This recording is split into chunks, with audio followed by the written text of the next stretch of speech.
In a town cradled between two gentle rivers, where the winds sang softly through olive trees and time moved slowly, there lived an old tailor named Elior. Elior owned a small shop tucked into the corner of a quiet lane.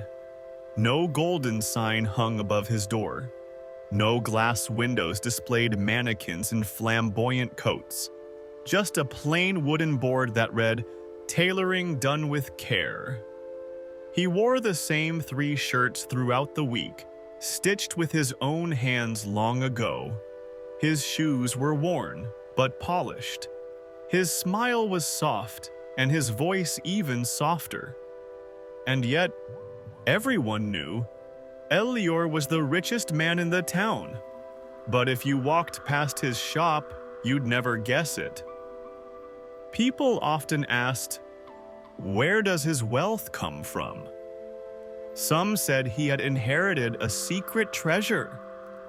Others whispered of royal clients from distant lands. But the truth was much simpler and much wiser.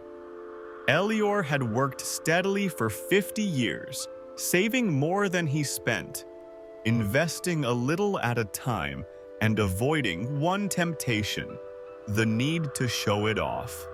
He had no debt, no lavish feasts, no fast carriages, just a warm home, a garden, and a ledger of quiet savings. One summer, a young man named Nilo came into Elior's shop.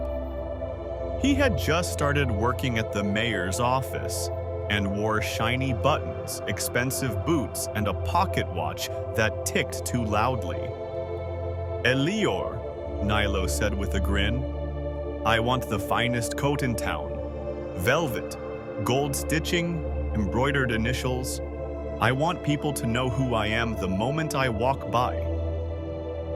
Elior looked up from his thread. "Why must they know?" "Because," Nilo said, "I've worked hard. I want people to see I've made it." Elior nodded. "And once they see, what changes?" Nilo blinked. "They'll respect me." Elior smiled. "Or they'll envy you. Or, worse, expect you to keep proving it." Nilo frowned. "Aren't you rich, Elior?" "I suppose I am," Elior replied, threading a new needle.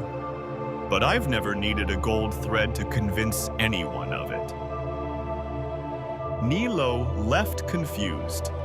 He still ordered his coat from another tailor, one who charged thrice as much. He wore it proudly through the town square. People noticed. Heads turned, compliments flowed, but so did expectations. Soon, Nilo found himself buying a fancier belt, a shinier buckle, taking loans to host dinners just to maintain the illusion. One coat led to another, one expense to the next. The respect he wanted began to feel expensive and exhausting. A year passed. Nilo returned to Elior's shop, not to buy, but just to sit. "You were right," he admitted. "I thought wealth was what people could see, but I feel poorer than ever." Elior poured tea, gently pushing a cup toward him. "Let me show you something." He reached under the counter and brought out a small notebook. It was old, worn, and filled with numbers, not expenses but savings. "This is every coin I didn't spend to prove something. Every time I let silence speak louder than style." He flipped to the last page, a total, quiet, impressive, and unseen by anyone until now. "You see, Nilo," Elior said, "real wealth is invisible. The more you try to show it, the faster it disappears."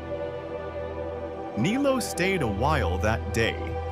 He didn't order a new coat, but he did leave with something far more valuable, a new way of thinking. He sold the watches, paid off the loans, bought simpler clothes, and slowly, month by month, he started his own invisible ledger. As you drift into rest tonight, remember this. True wealth is not in what people can see. It's in quiet savings, in unspoken freedom, in the choices you don't have to explain. The richest people are often those who resist the need to prove it.